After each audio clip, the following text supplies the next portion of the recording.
भाग 3 आपला सुरू झालाय. 12वा पाठ भरतवाक्य. पृष्ठ 45. मोरोपंत 1729 ते 1794. पंडित कवी काव्य, नाटक, व्याकरण, अलंकारादी शिकून न्याय आणि वेदांत यांचं अध्ययन. त्यांनी विपुल काव्यरचना केली आहे.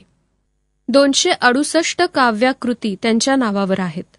त्यापैकी आर्याभारत, केकावली, मंत्र भागवत, मंत्र रामायण, श्रीकृष्ण विजय आणि हरिवंश या रचना प्रसिद्ध आहेत.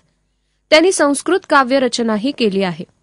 त्यांचे समग्र वाङ्मय कविवर्य मोरोपंतांचे समग्र ग्रंथ खंड 1 ते 12 यामध्ये संग्रहित करण्यात आले आहे. मोरोपंतांनी या रचनेत सज्जन माणसांच्या सहवासाचे आणि सद्विचारांच्या श्रवणाचं महत्त्व याकडे लक्ष वेधलं आहे.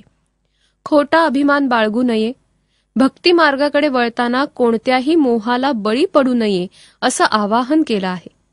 सत्कर्मात आणि सज्जनांच्या सहवासात राहण्याची शिकवण या पद्यरचनेतून दिली आहे. सुसंगती सदा घडो, सुजन वाक्य कानी पडो, कलंकमतीचा झडो, विषय सर्वथा नावडो. सदंघ्री कमळी दडो, मुरडिता हटाने अडो, वियोग घडता रडो, मन भवच्चरित्री जडो.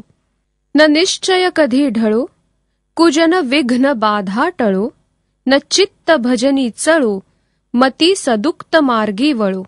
स्वतत्व हृदया कळो, दुरभिमान सारा गळो, पुन्हा न मन हे मळो, दुरित आत्मबोधे जळो.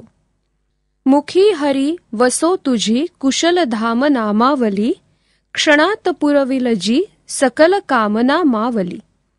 कृपा करीशी तू जगत्त्रय निवास दासावरी, तशी प्रकट हे निजाश्रित जना सदा सावरी. केकावलीमधून हे घेतलं आहे.